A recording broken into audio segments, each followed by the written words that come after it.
নমস্কাৰ model paper 2 আজি আমি প্ৰথম প্ৰশ্নলৈ যাব বিচাৰিছো আজি প্ৰথম প্ৰশ্ন ধৰিত্ৰী দিৱস কেতিয়া পালন কৰা হয় অপচন চাইতে চাও আৰু ইয়াৰে শুদ্ধ উত্তৰ কোনটো হৈ যাব ইয়াৰে শুদ্ধ উত্তৰ হৈ যাব অপচন নম্বৰ এ 22 এপ্ৰিল তাৰিখে আমি কি কৰো ধৰিত্ৰী দিৱস পালন কৰো আমি নেক্সট কোৱেশ্চনলৈ যাব বিচাৰিছো টাটা মটৰছৰ হেডকোৱাৰ্টাৰ ক'ত অৱস্থিত নমস্কাৰ জ্ঞান সম্ভাৰ এটা ভিডিঅ'লৈ আপোনালোক সকলোকে স্বাগতম জনাইছো ইতিমধ্যে আমি মডেল কুৱেশ্চন পেপাৰ 1 আমি ইতিমধ্যে কালি আপলোড কৰিছো আজি 2 খন আৰম্ভ কৰিছো আৰু কাইলৈ বা পৰহিলৈ আমি 3 খন আপলোড কৰি দিম যদি আপুনি আমাৰ চেনেলটো সাবস্ক্ৰাইব কৰা অনুগ্ৰহ কৰি চেনেলটো সাবস্ক্ৰাইব কৰি ৰাখিব এনে ধৰণৰ ভিডিঅ'সমূহ প্ৰতিদিনে লাভ কৰিবৰ বাবে সো 2 নম্বৰ প্ৰশ্নটো শুদ্ধ উত্তৰ কোনটো হৈ যাব ইয়াৰে শুদ্ধ উত্তৰ হৈ যাব অপচন নম্বৰ এ টাটা মটৰছৰ হেডকোৱাৰ্টাৰ ক'ত আছে মুম্বাইত আছে নেক্সট কোৱেশ্চন বুঢ়াচাপৰি অভয়াৰণ্য কোনখন জিলাত আছে তো অপচন চাইটা চাও আৰু আপুনি আমাৰ হৈতে শুদ্ধ উত্তৰটো মিলাই লব এৰে শুদ্ধ উত্তৰ হৈ গল অপচন নম্বৰ ডি শোণিতপুৰ জিলাত আছে পিছৰ প্ৰশ্নলৈ যাও গোল্ডেন গ্ৰেট ব্ৰিজ ক'ত অৱস্থিত খুবই এটা গুৰুত্বপূৰ্ণ প্ৰশ্ন হয় তো এৰে শুদ্ধ উত্তৰ কোনটো হৈ যাব ইয়াৰে শুদ্ধ উত্তৰ হৈ যাব অপচন নম্বৰ বি আমেৰিকাত আছে নেক্সট কোৱেশ্চন মোৰ মিনতি তৰা হয় যদি গীতটোৰ ৰচক কোন অপচন চাইটা চাওক আৰু উত্তৰটো আমাৰ হৈতে মিলাব আপুনি ইয়াৰে শুদ্ধ উত্তৰ কোনটো হৈ যাব ইয়াৰে শুদ্ধ উত্তৰ হৈ যাব অপচন নম্বৰ এ নিৰ্মল প্ৰভা বৰদলৈ কি কৰিছিল মোৰ মিনতি তৰা হয় যদি গীতটো ৰচনা কৰিছিল নেক্সট কোৱেশ্চন ভাৰতৰ প্ৰতিবেশী দ্বীপ ৰাষ্ট্ৰখনৰ নাম সুধিছে ইয়াতে তো অপচন চাইতে চাওক এটা আপুনি পাৰিব নিশ্চয় ইয়াৰে শুদ্ধ উত্তৰ হৈ যাব অপচন নম্বৰ বি শ্ৰীলংকা আমি নেক্সট প্ৰশ্নলৈ যাওঁ গোহাই বিহু পিছৰ দিনা কি বিহু অনুষ্ঠিত হয় সো এনে ধৰণৰ প্ৰশ্ন আহি যাব পাৰে তো ইয়াৰে শুদ্ধ উত্তৰ কোনটো হৈ যাব ইয়াৰে শুদ্ধ উত্তৰ হৈ যাব অপচন নম্বৰ এ আপুনি বিহু বাকি 7টা বিহু যে আমাৰ হয় হেকিটাও চাই লব এবাৰ নেক্সট কোৱেশ্চন বায়ুমণ্ডলত আটাইতকৈ কোনটো গ্যাস বেছিকে আছে তো গ্ৰেড 4 বাবে অত্যন্ত এটা গুৰুত্বপূৰ্ণ প্ৰশ্ন ইয়াৰে শুদ্ধ উত্তৰ কোনটো হৈ যাব কোৱেশ্চন নম্বৰ 8 ৰ শুদ্ধ উত্তৰ হৈ যাব অপচন নম্বৰ সি নাইট্ৰজেন 78% আছে ইয়াৰ পিছতে অক্সিজেন আছে 21% হৈতে সো মনত ৰাখিব আপুনি নেক্সট কোৱেশ্চন জুই জ্বলাত কি গেছে সহায় কৰে আই যাব পাৰে এনে ধৰণৰ প্ৰশ্ন ইয়াৰে শুদ্ধ উত্তৰ কোনটো হৈ যাব ইয়াৰে শুদ্ধ উত্তৰ হৈ যাব অপচন নম্বৰ সি অক্সিজেনে কি কৰে জুই জ্বলাত আমাক সহায় কৰে ইয়াৰে পিছৰ প্ৰশ্ন লালুকিয়ে কিহেৰে উশাহ নিশা লয় খুবই গুৰুত্বপূৰ্ণ প্ৰশ্ন গ্ৰেড 4 ৰ বাবে তো ইয়াৰ শুদ্ধ উত্তৰ কোনটো হ'ব অপচন চাইটা চাওক আৰু উত্তৰটো আমাৰ হৈতে মিলাই লব আপুনি ইয়াৰে শুদ্ধ উত্তৰ হৈ যাব অপচন নম্বৰ ডি লালুকিয়ে ফুলৰ সহায়ত উশাহ নিশা লয় ইয়াৰ পিছৰ প্ৰশ্ন ইৰানী কাপ কি খেলৰ সৈতে জড়িত আহিব পাৰে খেলৰ সৈতে জড়িত প্ৰশ্ন আহি আছে যেহেতু ইয়াৰে শুদ্ধ উত্তৰ হৈ যাব ইৰানী কাপ ক্ৰিকেটৰ সৈতে জড়িত অপচন নম্বৰ বি টো শুদ্ধ হৈ যাব সো আমি পিছৰ প্ৰশ্নলৈ যাওঁ বৰ্ডাৰ গাভাস্কাৰ ট্ৰফি কি খেলৰ সৈতে জড়িত সো বৰ্ডাৰ গাভাস্কাৰ ট্ৰফি কি খেলৰ ট্ৰফি বুলি থাকিলে কোৱেশ্চন তো যি নহওক ইয়াৰে শুদ্ধ উত্তৰ কোনটো হৈ যাব ইয়াৰে শুদ্ধ উত্তৰ হৈ যাব অপচন নম্বৰ বি টো তো আৰু লগত আপুনি এটো কথা মনত ৰাখিব বৰ্ডাৰ গাভাস্কাৰ ট্ৰফি ইণ্ডিয়া আৰু অষ্ট্ৰেলিয়াৰ মাজত অনুষ্ঠিত হয় নেক্সট কোৱেশ্চন প্ৰথম অসমীয়া কথা কবিতা ৰচক কোন অপচন চাইটা চাওক আৰু ইয়াৰে শুদ্ধ উত্তৰটো আপুনি কওক ইয়াৰে শুদ্ধ উত্তৰ হৈ যাব অপচন নম্বৰ এ যতীন্দ্ৰনাথ দুৱাৰা পিছৰ প্ৰশ্নটোলৈ যাওঁ দেওহা কোন ৰাজ্যৰ ৰাজ্যিক পক্ষী গ্ৰেড 4 ৰ বাবে গুৰুত্বপূৰ্ণ প্ৰশ্ন সো ইয়াৰে শুদ্ধ উত্তৰ কোনটো হ'ব আমি নিশ্চয় সকলোৱে জানো ইয়াৰে শুদ্ধ উত্তৰ হৈ যাব অসম আমাৰ ৰাজ্যিক পক্ষী হৈছে দেওহা সো আমি নেক্সট কোৱেশ্চনটোলৈ যাওঁ আহোম বংশৰ শ্ৰেষ্ঠ ৰজাজন কোন আছিল তো অপচন চাইটা চাওক আৰু ইয়াৰে শুদ্ধ উত্তৰটো কোনটো হ'ব গুৰুত্বপূৰ্ণ প্ৰশ্ন মনত ৰাখিব ইয়াৰে শুদ্ধ উত্তৰ হৈ গল অপচন নম্বৰ এ ৰুদ্ৰসিংহ আহোম বংশৰ শ্ৰেষ্ঠ ৰজা হৈছে ৰুদ্ৰসিংহ আপুনি ভিডিঅটো শেষলৈকে চাব খুবই গুৰুত্বপূৰ্ণ প্ৰশ্ন আছে শেষলৈকে সো ইয়াৰে নেক্সট কোৱেশ্চন ভাৰতবৰ্ষত কেতিয়াৰ পৰা জিএসটি প্ৰৱৰ্তন কৰা হয় তো অপচন চাইটা চাওক আৰু ইয়াৰে শুদ্ধ উত্তৰ কোনটো হৈ যাব ইয়াৰে শুদ্ধ উত্তৰ হৈ যাব অপচন নম্বৰ বি টো 1 জুলাই 2017 পৰা কি কৰা হৈছিল আমাৰ ভাৰতবৰ্ষত জিএসটি প্ৰৱৰ্তন কৰা হৈছিল আমি পিছৰ প্ৰশ্নটো চাওঁ কোন দেশে প্ৰথম জিএসটি প্ৰৱৰ্তন কৰে আমি ভাৰতৰ কথা গম পাই গলো এতিয়া চাওঁ যে বিশ্বৰ কোনখন দেশে প্ৰথম জিএসটি ব্যৱস্থা প্ৰৱৰ্তন কৰিছিল প্ৰথম সো ইয়াৰে শুদ্ধ উত্তৰ কোনটো হৈ যাব ইয়াৰে শুদ্ধ উত্তৰ হৈ যাব অপচন নম্বৰ সি ফ্ৰান্সে প্ৰথম কি কৰিছিল জিএসটি প্ৰৱৰ্তন কৰিছিল সো ইয়াৰে নেক্সট কোৱেশ্চন লক্ষ্মীনাথ বেজবৰুৱা কোন অধিৱেশনত সাহিত্য সভাৰ সভাপতি এখন অলংকিত কৰিছিল তেওঁ কিমান চনৰ মানে সাহিত্য সভাৰ অধিৱেশনত সভাপতি কৰিছিল কোৱেশ্চন নম্বৰ 18 ইয়াৰে ৰাইট আনসাৰ কোনটো হ'ব মনত ৰাখিব এনে ধৰণৰ প্ৰশ্ন খুবেই আহে সো ইয়াৰে শুদ্ধ উত্তৰ হৈ যাব অপচন নম্বৰ এ 1924 ওকে আমি নেক্সট কোৱেশ্চনটোলৈ যাওঁ লক্ষ্মীনাথ বেজবৰুৱাই কোনখন আলোচনীৰ সম্পাদনা কৰিছিল খুব গুৰুত্বপূৰ্ণ প্ৰশ্ন অপচন চাইটা চাই লওক আৰু উত্তৰটো আমাৰ হৈতে মিলাব আপুনি ইয়াৰে শুদ্ধ উত্তৰ কোনটো হৈ যাব ইয়াৰে শুদ্ধ উত্তৰ হৈ যাব অপচন নম্বৰ ডি বাহি সো আমি নেক্সট কোৱেশ্চনলৈ যাওঁ ওকে পিছৰ প্ৰশ্ন লক্ষ্মীনাথ বেজবৰুৱাৰ প্ৰথমটো চুটি গল্প কোনটো আপুনি অপচন চাৰিটা এবাৰ চাই লওক আৰু ইয়াৰে শুদ্ধ উত্তৰ কোনটো হ'ব আপুনি ক'ব তো ইয়াৰে শুদ্ধ উত্তৰ হৈ যাব অপচন নাম্বাৰ এ হেউতি সো আমি নেক্সট কুৱেশ্যনটোলৈ যাওঁ তলৰ কোনখন লক্ষ্মীনাথ বেজবৰুৱাৰ উপন্যাস আহিব পাৰে এনে ধৰণৰ প্ৰশ্ন আৰু ইয়াৰে শুদ্ধ উত্তৰ হ'ব অপচন নাম্বাৰ বি পদুম কোঁৱৰী তেওঁ এখনে একমাত্ৰ উপন্যাস পিছৰ প্ৰশ্ন অংকুশিতা বড়ো কি খেলৰ লগত জড়িত যেটো এবাৰ এডিআৰিত এনে ধৰণৰ প্ৰশ্ন আহি আছে এটো খুবেই গুৰুত্বপূৰ্ণ প্ৰশ্ন সো ইয়াৰে শুদ্ধ উত্তৰ কোনটো হৈ যাব অংকুশিতা বড়ো অপচন নাম্বাৰ ডি টো শুদ্ধ হৈ যাব বক্সিংৰ লগত জড়িত আমি পিছৰ প্ৰশ্নটো চাওঁ দেৱমালী কোন ৰাজ্যৰ সৰ্বোচ্চ পৰ্বত শৃংগ খুবেই গুৰুত্বপূৰ্ণ প্ৰশ্ন অকল গেট 4 ৰ বাবে নহয় এটো সকলো পৰীক্ষাৰ বাবে গুৰুত্বপূৰ্ণ এটা প্ৰশ্ন হয় তো ইয়াৰ ৰাইট এনসাৰ হৈ যাব অপচন নাম্বাৰ বি ওড়িশাৰ দেৱমালী ওড়িশাৰ এটা কি হৈছে সৰ্বোচ্চ পৰ্বত শৃংগ সো আমি নেক্সট কুৱেশ্যনটোলৈ যাওঁ প্ৰথম অসমীয়া শিশু আলোচনীখনৰ নাম কি ইয়াতে অপচন চাৰিটা আপুনি এবাৰ চাই লওক আৰু শুদ্ধ উত্তৰটো আপুনি ক'ব শিশু আলোচনী কথা কৈছে ইয়াতে সো অপচন নাম্বাৰ শুদ্ধ কোনটো হৈ যাব অপচন নাম্বাৰ সি টো শুদ্ধ হৈ যাব লৰা বন্ধু হৈছে প্ৰথম অসমীয়া শিশু আলোচনী সো আমি নেক্সট কুৱেশ্যনটোলৈ যাওঁ অসমীয়া সাহিত্যত ভাঙনি কোঁৱৰ বুলি কোনজন সাহিত্যিকক কোৱা হয় তো নিকনেম বিলাক আহি আছে তো এটো এটা গুৰুত্বপূৰ্ণ প্ৰশ্ন হৈ যাব সো ইয়াৰে শুদ্ধ উত্তৰ কোনটো হৈ যাব অপচন নাম্বাৰ সি টো শুদ্ধ হৈ যাব আনন্দ চন্দ্ৰ আগৰৱালাক কি বুলি কোৱা হয় ভাঙনি কোঁৱৰ বুলি কোৱা হয় পিছৰ প্ৰশ্ন ভাৰতৰ লগত কোন দেশৰ সীমা বেছি সংযুক্ত হৈ আছে তো আমাৰ যিবিলাক ওচৰ চুবুৰীয়া ৰাষ্ট্ৰ আছে তাৰে কোনখন ৰাষ্ট্ৰৰ সৈতে আমাৰ ভাৰতবৰ্ষ আটাইতকৈ বেছি সীমা ভাগ বতৰা হৈ আছে তো অপচন চাৰিটা আপুনি এবাৰ চাই লওক আৰু ইয়াৰে শুদ্ধ উত্তৰ কোনটো হৈ যাব ইয়াৰে শুদ্ধ উত্তৰ হৈ যাব অপচন নাম্বাৰ সি বাংলাদেশৰ লগতে আটাইতকৈ কি হৈ আছে সীমা বেছি অংশ ভাগ বতৰা হৈ আছে ওকে আমি নেক্সট প্ৰশ্নটোলৈ যাওঁ পৃথিৱীৰ আটাইতকৈ বেছি বৰষুণ হোৱা ঠাইখন কোনখন অপচন চাৰিটা এবাৰ চাই লওক আৰু শুদ্ধ উত্তৰ আপুনি কওক ইয়াৰে শুদ্ধ উত্তৰ হৈ যাব অপচন নাম্বাৰ বি মৌচিনৰামতে আটাইতকৈ বেছি বৰষুণ হয় পিছৰ প্ৰশ্ন অসম ৰত্ন লাভ কৰা প্ৰথম অসমীয়া কোন অপচন চাৰিটা চাই লওক আৰু ইয়াৰে শুদ্ধ উত্তৰটো আপুনি ক'ব এইটো প্ৰশ্নৰ শুদ্ধ উত্তৰ হৈ যাব অপচন নাম্বাৰ সি ভূপেন হাজৰিকাই প্ৰথম কি লাভ কৰিছিলে অসম ৰত্ন বঁটা লাভ কৰিছিলে সো আমি পিছৰ প্ৰশ্নটোলৈ যাওঁ কুৱেশ্যন নাম্বাৰ 29 ইয়াতে সুধিছে মানচিত্ৰত হালধীয়া ৰঙে কি সূচায় নদী সূচায় পাহাৰ সূচায় মালভূমি সূচায় নে সীমা সূচায় তো ৰাইট এনসাৰ হৈ যাব অপচন নাম্বাৰ সি মালভূমি সূচায় সো নেক্সট চাওঁ আমি ভাৰতৰ পিন কোড কেতিয়াৰ পৰা আৰম্ভ কৰা হৈছিলে ভাৰতত পিন কোড মানে আমাৰ যেটো পিন কোড যে আমি ব্যৱহাৰ কৰো এড্ৰেছ দিওতে তো আমাৰ ভাৰতবৰ্ষত কেতিয়াৰ পৰা এই পিন কোডটো আৰম্ভ কৰা হৈছিলে অপচন চাৰিটা এবাৰ চাই লওক আৰু ইয়াৰ শুদ্ধ উত্তৰ হৈ যাব অপচন নাম্বাৰ ডি টো 1972 ৰ পৰা আমাৰ ভাৰতবৰ্ষত পিন কোডৰ ব্যৱস্থা প্ৰচলন হৈছিলে আন্তঃৰাষ্ট্ৰীয় ন্যায়ালয়ৰ বিচাৰপতিসকলৰ কাৰ্যকাল কিমান বছৰ খুবেই গুৰুত্বপূৰ্ণ প্ৰশ্ন তো ৰাইট এনসাৰ কোনটো হৈ যাব কুৱেশ্যন নাম্বাৰ 31 ৰ ৰাইট এনসাৰ হৈ যাব অপচন নাম্বাৰ ডি টো 9 বছৰ মনত ৰাখিব পিছৰ প্ৰশ্ন কিমান চনত ভাৰতীয় বন্যপ্ৰাণী সুৰক্ষা আইন কাৰ্যকৰী কৰা হৈছিল খুবেই গুৰুত্বপূৰ্ণ প্ৰশ্ন এটো এটা তো ইয়াৰ ৰাইট এনসাৰ কোনটো হ'ব সো আপুনি কওক ইয়াৰ ৰাইট এনসাৰ হ'ব অপচন নাম্বাৰ সি 1972 আমি পিছৰ প্ৰশ্নটোলৈ যাওঁ অশোক স্তম্ভটো ক'ৰ পৰা লোৱা হৈছে অপচন চাৰিটা আপুনি এবাৰ চাই লওক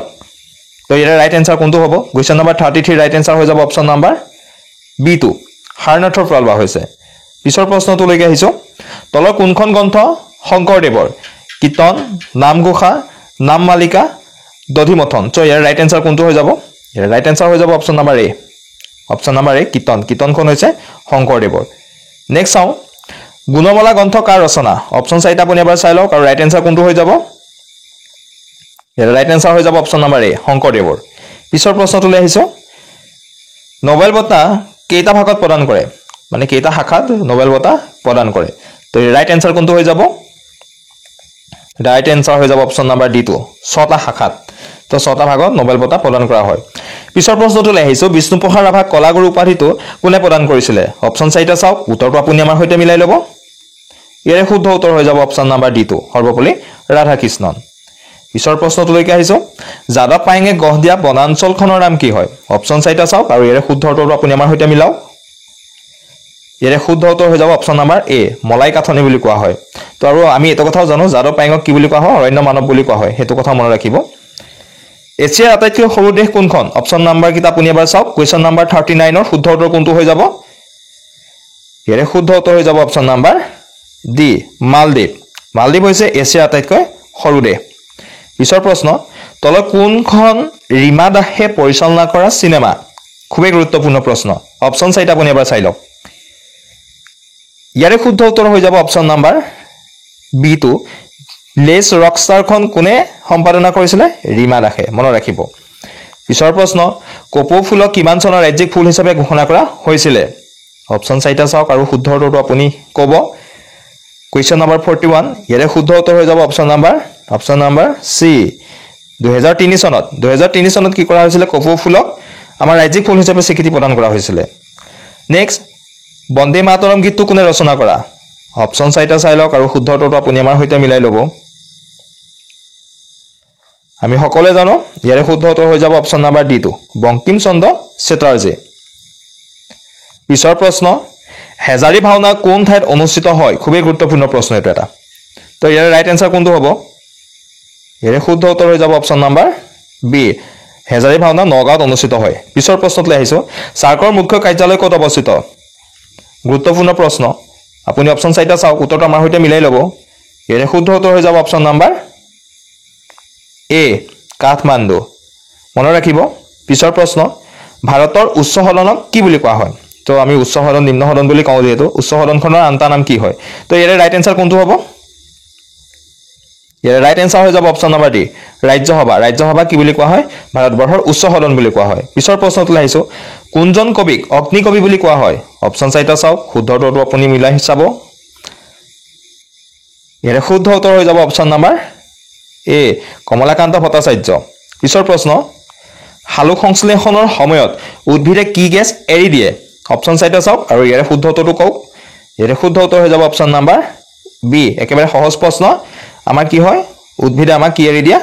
অক্সিজেন এৰি দিয়ে সো নেক্সট প্ৰশ্নলৈ যাও প্ৰথম বিজ্ঞান আলোচনীখনৰ নাম কি আমি শিশু আলোচনী পঢ়িছো আমি বিভিন্ন ধৰণৰ আলোচনীৰ কথা পঢ়ি আছো সো মনত ৰাখি ল'ব এতিয়া বিজ্ঞান আলোচনীখনৰ নাম কি প্ৰথম তো অপচন চাইটা চাওক আৰু ইয়াৰে শুদ্ধ উত্তৰটো কোনটো হৈ যাব নিশ্চয় আপুনি এটো জানিব পাৰে অপচন নাম্বাৰ এ পশুপালনখন হৈছে প্ৰথম আমাৰ বিজ্ঞান সম্বন্ধীয় আলোচনী পিছৰ প্ৰশ্ন হেউজি পাতৰ কাহিনী উপন্যাসখনৰ পটভূমি কি আছিল ইয়াৰে অপচন চাইটা আপুনি এবাৰ চাই লওক আৰু ৰাইট আনসাৰ কোনটো হৈ যাব হেউজি পাতৰ কাহিনী উপন্যাসখনৰ মূল পটভূমি আছিল অপচন নাম্বাৰ বি চাহ বাগান পিছৰ প্ৰশ্ন তলত কোনটো দ্বিতীয় শ্ৰেণী লিভাৰ এনেকুৱা ধৰণৰ এটা প্ৰশ্ন আহি গৈছে প্ৰথম শ্ৰেণী লিভাৰ সম্বন্ধীয় এটা প্ৰশ্ন এৰিয়াৰিত আহি গৈছে ইতিমধ্যে সো ইয়াৰে শুদ্ধ উত্তৰ কোনটো হৈ যাব অপচন চাইটা চাওক আৰু ইয়াৰ মনত ৰাখিব ইয়াৰে শুদ্ধ উত্তৰ হৈ যাব অপচন নাম্বাৰ এ দাঁত মানে মানুহৰ দাঁত এটো হৈছে দ্বিতীয় শ্ৰেণীৰ লিভাৰ আহি যাব পাৰে নেক্সট প্ৰশ্ন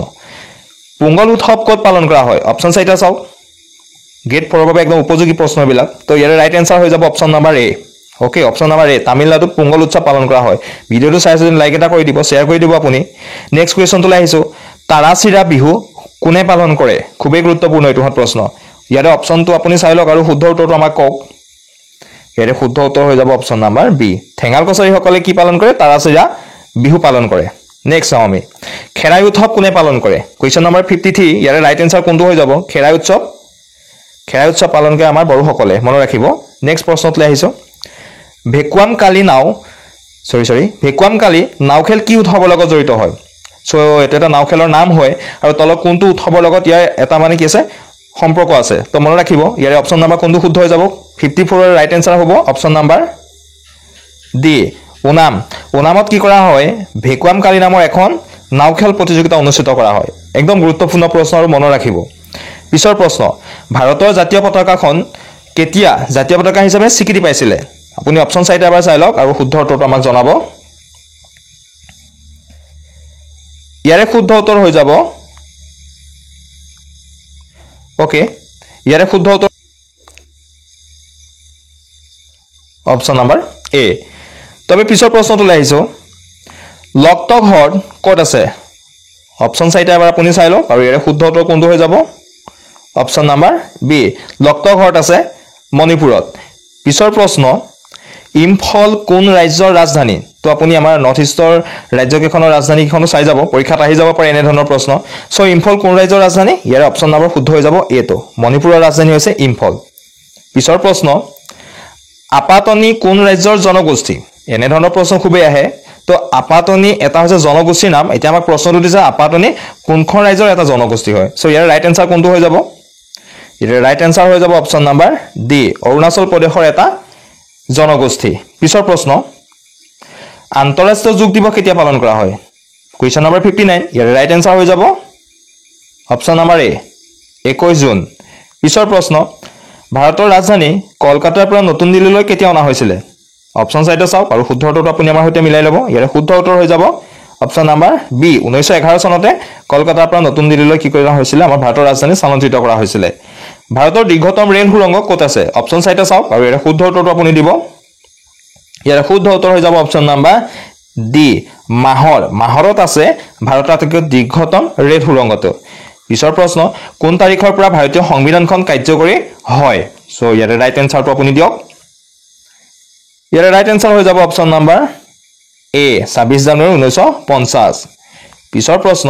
ৰাজ্যসভাৰ কিমানজন সদস্যক ৰাষ্ট্ৰপতিয়ে মনোনীত কৰে খুবেই গুৰুত্বপূৰ্ণ প্ৰশ্ন অপচন চাইটো চাওক আৰু শুদ্ধ উত্তৰটো আপুনি কওক ইয়াৰ ৰাইট এনসাৰ হ'ব অপচন নম্বৰ এ 12 জন সদস্যক কি কৰে ৰাষ্ট্ৰপতিয়ে মনোনীত কৰে পিছৰ প্ৰশ্ন ভাৰতীয় সংবিধানৰ খচৰা সমিতিৰ অধ্যক্ষজন কোন আছিল অপচন চাইটো চাওক আৰু ৰাইট এনসাৰটো আপুনি কওক ইয়াৰ ৰাইট এনসাৰ হৈ যাব অপচন নম্বৰ এ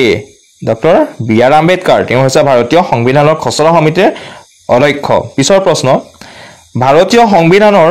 1976 চনত হোৱা 42 নং যেটো সংশোধনী সেই সংশোধনীৰ জৰিয়তে প্ৰস্তাৱনাত কোনটো শব্দ সংযোজন কৰা হৈছিল অপচন চাইটো আপুনি এবাৰ চাই লওক অত্যন্ত এটা গুৰুত্বপূৰ্ণ প্ৰশ্ন এটা ৰাইট এনসাৰ হৈ যাব অপচন নম্বৰ ডি সমাজবাদী শব্দটো সংযোজন কৰা হৈছিল পিছৰ প্ৰশ্ন কোনখন ৰাজ্য লোকসভালৈ সৰ্বাধিক সদস্য পঠায় কুৱেশ্যন নম্বৰ 66 ৰ ৰাইট এনসাৰ কোনটো হৈ যাব অপচন নম্বৰ সি উত্তৰ প্ৰদেশে আটাইতকৈ বেছি পঠায় ইয়াৰে পিছৰ প্ৰশ্ন নিৰ্দেশাত্মক নীতি তলৰ কোনখন দেশৰ পৰা লোৱা হৈছে আমাৰ ভাৰতবৰ্ষৰ নিৰ্দেশাত্মক নীতি কোনখন দেশৰ পৰা লোৱা হৈছে সো ইয়াৰ ৰাইট এনসাৰ কোনটো হৈ যাব অপচন চাইটো আপুনি চাই লওক আৰু ৰাইট এনসাৰ হৈ যাব অপচন নম্বৰ C2 আয়াৰলেণ্ডৰ পৰা মনত ৰাখিব এনে ধৰণৰ প্ৰশ্ন ইতিমধ্যে আহিছে নেক্সট কুৱেশ্যন ভৱেন্দ্ৰনাথ শইকীয়াই কোনখন গ্ৰন্থৰ বাবে সাহিত্য একাডেমী বঁটা লাভ কৰিছিল তো ইয়াৰ ৰাইট এনসাৰ কোনটো হৈ যাব ইয়াৰ ৰাইট এনসাৰ হৈ যাব অপচন নম্বৰ মনত ৰাখক B2 শৃংখলৰ বাবে তেওঁ কি কৰিছিল সাহিত্য একাডেমী বঁটা লাভ কৰিছিল কুৱেশ্যন নম্বৰ 69 তলৰ কোনগৰাকী ব্যক্তিক গোৱালপৰীয়া লোকগীতৰ ৰাণী বুলি কোৱা হয় আমি নিশ্চয় জানো ইয়াৰে শুদ্ধ উত্তৰটো বেছি সময় নলওঁ ইয়াৰে শুদ্ধ উত্তৰ হৈ যাব অপচন নম্বৰ এ প্ৰতিমা পাণ্ডে কি বুলি কোৱা হয় গোৱালপৰীয়া লোকগীতৰ ৰাণী বুলি কোৱা হয় পিছৰ প্ৰশ্ন বিদ্ৰোহী কবি বুলি কাক কোৱা হয় ইয়াৰে শুদ্ধ উত্তৰ কোনটো হৈ যাব অপচনটো আপুনি চাওক উত্তৰটো দিয়ক উত্তৰ হৈ যাব option number D Prasannalal Choudhury পিছৰ প্ৰশ্ন অসমৰ কোন জিলাত গৰখীয়া দল অৱস্থিত অত্যন্ত এটা গুৰুত্বপূৰ্ণ প্ৰশ্ন গ্ৰেড 4 ৰ বাবে ইয়াৰে শুদ্ধ উত্তৰ কোনটো হ'ব অপচন চাইটো চাওক উত্তৰটো আমাৰ সৈতে মিলাওক ইয়াৰ শুদ্ধ উত্তৰ হ'ব অপচন নম্বৰ B2 যোৰহাটত আছে গৰখীয়া দল পিছৰ প্ৰশ্ন নীৰজ চোপ্ৰা কি খেলৰ লগত জড়িত অপচন চাইটো চাওক আৰু শুদ্ধ উত্তৰটো কোনটো হ'ব নীৰজ চোপ্ৰাৰ কথা জানিবই লাগে সকলোৱে ইয়াৰে শুদ্ধ উত্তৰ হ'ব অপচন নম্বৰ এ জেপলিন থ্ৰৰ লগত জড়িত তেওঁ এবাৰ তেওঁ ৰূপৰ পদক পাইছে নেক্সট কুৱেশ্যন অসমৰ একমাত্ৰ ৰামচাৰ ক্ষেত্ৰ কোনখন অপচন চাইটো চাওক আৰু শুদ্ধ উত্তৰটো আপুনি আমাৰ সৈতে মিলাওক ইয়াৰে শুদ্ধ উত্তৰ হৈ যাব অপচন নম্বৰ বি দীপৰ বিলখনক একমাত্ৰ ৰামচাৰ ক্ষেত্ৰ হিচাপে কোৱা হয় পক্ষী উদ্যান হয় ইয়াৰে পিছৰ প্ৰশ্ন জুবিন গাৰ্গৰ প্ৰথম এলবামটোৰ নাম কি অপচন চাইটো চাই লওক আহিছে এনে ধৰণৰ প্ৰশ্ন বিভিন্ন গীতক লৈ আহিছে সো আহি যাব পাৰে ইয়াৰে ৰাইট এনসাৰ হৈ যাব অপচন নম্বৰ এ অনামিকা হৈছে জুবিন গাৰ্গৰ প্ৰথমটো এলবাম পিছৰ প্ৰশ্ন পকি কোন ব্যক্তিৰ উপৰিপুৰুষৰ বাসভৱনৰ নাম তো ইয়াতে অপচন চাইটো চাই লওক আৰু কোনজন ব্যক্তিৰ তেওঁলোকৰ পূৰ্বপুৰুষসকলৰ যেটো বাসভৱন সেই বাসভৱনটোৰ নাম পকি ইয়াৰে ৰাইট এনসাৰ কোনটো হৈ যাব অপচন নম্বৰ B2 শুদ্ধ হৈ যাব অপচন নম্বৰ বি জ্যোতিপ্ৰসাদ আগৰৱালাৰ উপৰিপুৰুষসকলৰ বাসভৱনৰ নাম হৈছে পকি মনত ৰাখিব প্ৰশ্নত আহিছে পৰীক্ষাত আহিছে এইটো প্ৰশ্ন নেক্সট চাও সীমান্ত গান্ধী বুলি কাক কোৱা হয় অপচন চাইটো আপুনি এবাৰ চাই লওক 76 ৰ ৰাইট এনসাৰ কোনটো হৈ যাব সো ইয়াৰে মনত ৰাখিব ইয়াৰ ৰাইট এনসাৰ হৈ যাব অপচন নম্বৰ D2 খান আবুল গফৰ খান নেক্সট প্ৰশ্ন দেশভক্ত বুলি কাক কোৱা হয় অপচন চাইটো চাই লওক আৰু ইয়াৰ ৰাইট এনসাৰ কোনটো হ'ব আমি সকলোৱে জানো দেশভক্ত বুলি কাক কোৱা হয় চিত্তৰঞ্জন দাসক কোৱা হয় option number B2 right answer পিছৰ প্ৰশ্ন কোনটো সংশোধনীৰ দ্বাৰা ভাৰতৰ নাগৰিকৰ ভোটাধিকাৰৰ বয়স 21 বছৰৰ পৰা 18 বছৰলৈ হ্ৰাস কৰা হৈছে একদম গুৰুত্বপূৰ্ণ প্ৰশ্ন এটো মনত ৰাখি ল'ব কোনটো সংশোধনীৰ জৰিয়তে ইয়াৰে উত্তৰটো হৈ যাব অপচন নম্বৰ সি 61 যেটো সংশোধনী আছিল সেই সংশোধনীৰ জৰিয়তে আমাৰ এজন নাগৰিকৰ বয়স 21 বছৰৰ পৰা 18 বছৰ কৰা হৈছে মানে ভোটাধিকাৰ সাব্যস্ত কৰিব পাৰিব 18 বছৰত এতিয়া নেক্সট কোৱেশ্চন অসমৰ কোনজন ব্যক্তিক বীৰবালা বুলি কোৱা হয় অপচন চাইটা এবাৰ আপুনি চাই লওক আৰু ৰাইট এনসাৰটো আপুনি কওক ইয়াৰে ৰাইট এনসাৰ হৈ যাব অপচন নম্বৰ এ কনকলতাক বীৰবালা বুলি কোৱা হয় মনত ৰাখিব পিছৰ প্ৰশ্ন অসমৰ কোন ঠাইত গড় দলং অনুষ্ঠিত সো এটা এটা খুবেই গুৰুত্বপূৰ্ণ প্ৰশ্ন গড় দলং বুলি কলত যদি জানিছে তো ভাল কথা যদি নাই জানা ভয় খাব নালাগে সঁচাকৈ গড় দলং বুলি এখন দলং আছে আৰু ইয়াৰ শুদ্ধ উত্তৰ কোনটো হৈ যাব অপচন নাম্বাৰ সি তেজপুৰত আছে গড় দলং পিছৰ প্ৰশ্ন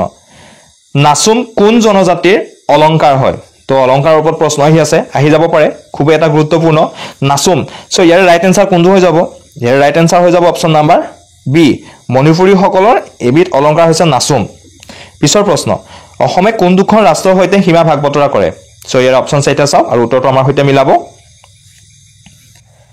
ইয়াৰ ৰাইট এনসাৰ হৈ যাব অপচন নাম্বাৰ এ বাংলাদেশ আৰু ভূটান মনত ৰাখিব পিছৰ প্ৰশ্ন জাতিংগা ক'ত অৱস্থিত সো অপচন চাইটা চাওক আৰু শুদ্ধ উত্তৰটো আপুনি ক'ব অপচন নাম্বাৰ সি শুদ্ধ উত্তৰ ইয়াৰে জাতিংগা ডিমা হাছাওত অৱস্থিত পিছৰ প্ৰশ্ন চাওঁ অসমৰ কিমানখন জিলাই বিভিন্ন ৰাজ্যৰ লগত সীমা ভাগ বতৰা কৰে আহি যাব পাৰে প্ৰশ্ন সো ইয়াৰ ৰাইট এনসাৰ হ'ব অপচন নাম্বাৰ কোনটো হৈ যাব 84 ৰ এনসাৰ হৈ যাব অপচন নাম্বাৰ ডি 24খন জিলাই আমাৰ অসমৰ 24খন জিলাই বিভিন্ন ৰাজ্যৰ লগত সীমা ভাগ বতৰা কৰি আছে নেক্সট মুখ্যমন্ত্ৰী নিযুত মইনা আঁচনি কাৰ বাবে বৃদ্ধসকলৰ বাবে ছাত্ৰ ছাত্ৰীসকলৰ বাবে অবিবাহিত নাৰীৰ বাবে আত্মসহায়ক গোটৰ বাবে ইয়াৰ ৰাইট এনসাৰ কোনটো হৈ যাব সদ্যহতে চলিত এখন আঁচনি হয় ইয়াৰ ৰাইট এনসাৰ হৈ যাব অপচন নাম্বাৰ বি ছাত্ৰ ছাত্ৰীসকলৰ বাবে পিছৰ প্ৰশ্ন কোনটো ৰকেটৰ সহায়ত চন্দ্ৰযান 3 উৎক্ষেপণ কৰা হৈছিল অত্যন্ত এটা গুৰুত্বপূৰ্ণ বিষয় তো ইয়াৰ ৰাইট এনসাৰ কোনটো হৈ যাব ইয়াৰ ৰাইট এনসাৰ হৈ যাব অপচন নাম্বাৰ বি LVM3 কেতিয়াবা অপচনত আপুনি LVM3 M4 বুলিও পাব পাৰে তো মনত ৰাখিব কথাটো খালি পিছৰ প্ৰশ্ন ইছুৰ মুখ্য কাৰ্যালয় ক'ত অৱস্থিত অপচন চাইটা চাওক আৰু ইয়াৰ ৰাইট এনসাৰ কোনটো হৈ যাব ৰাইট এনসাৰ হৈ যাব অপচন নাম্বাৰ এ বেংগালুৰুত আছে ইছুৰ মুখ্য কাৰ্যালয়টো পিছৰ প্ৰশ্ন G20 2023 ক'ত অনুষ্ঠিত হৈছিল এটো এটা অত্যন্ত গুৰুত্বপূৰ্ণ বিষয় হয় আহি যাব পাৰে পৰীক্ষাত সো ৰাইট এনসাৰ কোনটো হৈ যাব অপচন নাম্বাৰ এ ভাৰতবৰ্ষত 2022 চনত হৈছিল ইণ্ডোনেছিয়াত আৰু 2024 চনত হ'ব এতিয়া ব্ৰাজিলত মনত ৰাখিব পিছৰ প্ৰশ্ন G20 ৰ মুখ্য বাণী ক'ৰ পৰা সংগ্ৰহ কৰা হৈছে এবাৰ যেটো মূল থিম আছিল সেই থিমটো ক'ৰ পৰা সংগ্ৰহ কৰা হৈছিল সো 89 কোৱেশ্চনটোৰ ৰাইট এনসাৰ হৈ যাব আপুনি কওক ইয়াৰ ৰাইট এনসাৰ হৈ যাব অপচন নাম্বাৰ বি মহা উপনিষদৰ পৰা লোৱা হৈছিল মনত ৰাখিব পিছৰ প্ৰশ্ন এছিয়ান গেমছ 2023 ত ভাৰতে কিমানতম স্থান লাভ কৰিছিল কোভিডৰ কাৰণে খেলিব পৰা নাছিলে কাৰণে 2022 ত হ'ব লাগিছিল সো 2023 ত খেলাইছিল সো ইয়াৰ ৰাইট এনসাৰটো হৈ গ'ল আমাৰ ভাৰতবৰ্ষই 28টা সোণৰ পদক লাভ কৰিছিল আৰু পজিশন আছিল 4th answer so option number C টো ইয়াৰে শুদ্ধ হৈ যাব আমি নেক্সট প্ৰশ্নটোলৈ যাওঁ অসমত ভাষা আন্দোলনৰ প্ৰথম শহীদ কোন আছিল অপচন চাইটা চাওক ৰাইট এনসাৰটো আপুনি ক'ব ইয়াৰ ৰাইট এনসাৰ হৈ গৈছে option number B Ranjit Barpujari নিশ্চয় মিলিছে পিছৰ প্ৰশ্ন প্ৰথমখন চাহ বাগিচা ক'ত আছে তো অসমৰ প্ৰেক্ষাপটত সোধা হৈছে প্ৰশ্নটোত অসম শব্দটো লিখিব থাকি গ'ল অসমৰ প্ৰথমখন চাহ বাগিচা ক'ত আছিল চাবুৱা দেৰগাঁও তিয়ক মাকুম তো ইয়াৰ ৰাইট এনসাৰ হৈ যাব আমাৰ অসমৰ প্ৰথমখন চাহ বাগিচা খোলা হৈছিল চাবুৱাত এই অপচনটো খেলি মেলি হৈ গ'ল সো ওকে চাবুৱা পিছৰ প্ৰশ্ন মধুপুৰ সত্ৰ ক'ত আছে অপচন চাইটা চাওক আৰু ইয়াৰ ৰাইট এনসাৰটো আপুনি কওক ইয়াৰ ৰাইট এনসাৰ হৈ যাব অপচন নাম্বাৰ সি কোচবিহাৰত আছে মধুপুৰ সত্ৰ লগত আৰু প্ৰশ্ন আছে ওলাই যাব পাৰে সো 94 কোৱেশ্চনটোলৈ যাওঁ হোলী প্ৰধানকৈ ক'ত উদযাপন কৰা হয় অপচন চাইটা চাওক আৰু শুদ্ধ উত্তৰটো আপুনি ক'ব তো ইয়াৰ ৰাইট এনসাৰ হৈ গৈছে হোলী মূলতঃ বৰপেটাত অনুষ্ঠিত কৰা হয় আৰু সেইকাৰণে কি কৰা হয় বৰপেটাখনক হোলীৰ ঠাই বুলি কোৱা হয় মনত ৰাখিব এইটো কথা লগতে আৰু এটা কথা মনত ৰাখিব বৰপেটাৰ প্লেস অফ সত্ৰ বুলিও কোৱা হয় মনত ৰাখিব এইটো কথা নেক্সট চাওঁ আমি শংকৰদেৱৰ মৃত্যু ক'ত হৈছিল মধুপুৰ সত্ৰ উত্তৰ কমলাবাৰী সত্ৰ সুন্দৰীদিয়া সত্ৰ আউনীআটী সত্ৰ এইটো কৈছিলো যে মধুপুৰক লৈ পেলাই আৰু প্ৰশ্ন আহি যাব পাৰে সো ইয়াৰ ৰাইট এনসাৰ হৈ যাব অপচন নাম্বাৰ আমি গমে পাই গ'ল অপচন নাম্বাৰ এ মধুপুৰ সত্ৰতে শংকৰদেৱৰ মৃত্যু হৈছিল আমি পিছৰ প্ৰশ্নটোলৈ যাওঁ তলৰ কোনটো সম্প্ৰদায়ে পৰাগ উৎসৱ উদযাপন কৰে তো ইয়াৰ ৰাইট এনসাৰ কোনটো হৈ যাব ইয়াৰ ৰাইট এনসাৰ হৈ যাব অপচন নাম্বাৰ সি মিচিংসকলে কৰে লগতে আৰু এটা কথা কিন্তু কৈ থৈ যাওঁ আগৰ ভিডিঅ'ত ইতিমধ্যে আলোচনা কৰা হৈছে মিচিংসকলে আলি আই লৃগাং উৎসৱ উদযাপন কৰে সো লগতে এইটো মনত ৰাখিব আলি আই লৃগাং কেতিয়া উদযাপন কৰে ফাগুন মাহৰ প্ৰথমটো বুধবাৰত অনুষ্ঠিত হয় নেক্সট চাওঁ আমি মুখা শিল্পৰ বাবে কোন ঠাই বিখ্যাত শব্দটো ভুল হৈ থাকিলে অপচন চাইটা আপুনি এবাৰ চাই লওক মুখা শিল্পৰ বাবে তো ইয়াৰ ৰাইট এনসাৰ কোনটো হৈ যাব ইয়াৰ ৰাইট এনসাৰ হ'ব অপচন নাম্বাৰ এ সামগুৰি মাজুলীত আছে সামগুৰি নেক্সট চাওঁ অম্বুবাচী মেলা কোন মাহত অনুষ্ঠিত হয় অপচন চাইটা চাই লওক ইয়াৰে শুদ্ধ উত্তৰ হ'ব অপচন নাম্বাৰ এ আহাৰ মাহত অনুষ্ঠিত হয় কামাখ্যা মন্দিৰৰ লগত জড়িত এটা বিষয় আৰু লগতে মনত ৰাখিব অম্বুবাচী মেলা আহাৰৰ 7 তাৰিখে হয়, যেটো 7 তাৰিখৰ পৰা মা কামাখ্যা মন্দিৰলৈকে 7 লাগে বুলি আমাৰ এটা কথা আছে। সো তেতিয়াৰ পৰা আমাৰ অম্বুবাচী মেলাখন অনুষ্ঠিত হয়। আৰু ইংৰাজী মাহকেইটাৰ নাম আহিলে আপুনি ইয়াতে লিখিব লাগিব জুন মাহ। সো আমি পিছৰ প্ৰশ্নলৈ যাওঁ। তলৰ কোনখন গ্ৰন্থ ভাগৱতৰ সাৰ বুলি কোৱা হয়? কীৰ্তন, নামঘোষা, গুণমালা, গীতা। তো ইয়াৰে ৰাইট এনসাৰ হৈ যাব কোনটো হৈ যাব? গুণমালা। গুণমালাখনক ভাগৱতৰ সাৰ বুলি কোৱা হৈছে। পিছৰ প্ৰশ্ন, শেষৰ প্ৰশ্ন এইটো। যদি ভিডিঅ'টো চাই আছে এতিয়ালৈকে আপুনি লাইক এটা কৰিব। যদি ভিডিঅ'টো আপুনি ভাল পালে শ্বেয়াৰ কৰি দিব আপোনাৰ লগৰ কাৰোবাৰ এজনৰ সহায় হোৱাকৈ। চেনেলটো ছাবস্ক্ৰাইব কৰিবলৈ নাপাহৰিব। সো আমি কাইলৈ বা পৰহিলৈ মডেল কুৱেশ্যন পেপাৰ 3 আৰু ফাইনেলটো আমি দিম। সো ইয়াৰ ৰাইট এনসাৰ কোনটো হৈ যাব? সংবিধান দিৱস কেতিয়া পালন কৰা হয়? তো ইয়াৰ ৰাইট এনসাৰ হৈ যাব option number B, 26 November. So ইমানতে আমি কুৱেশ্যন শেষ কৰিছোঁ। আজিলৈ মডেল পেপাৰ 2খন শেষ কৰিছোঁ। যদি ভিডিঅ'টো ভাল পালে আপুনি লাইক কৰিব আৰু শ্বেয়াৰ কৰি দিব। ধন্যবাদ।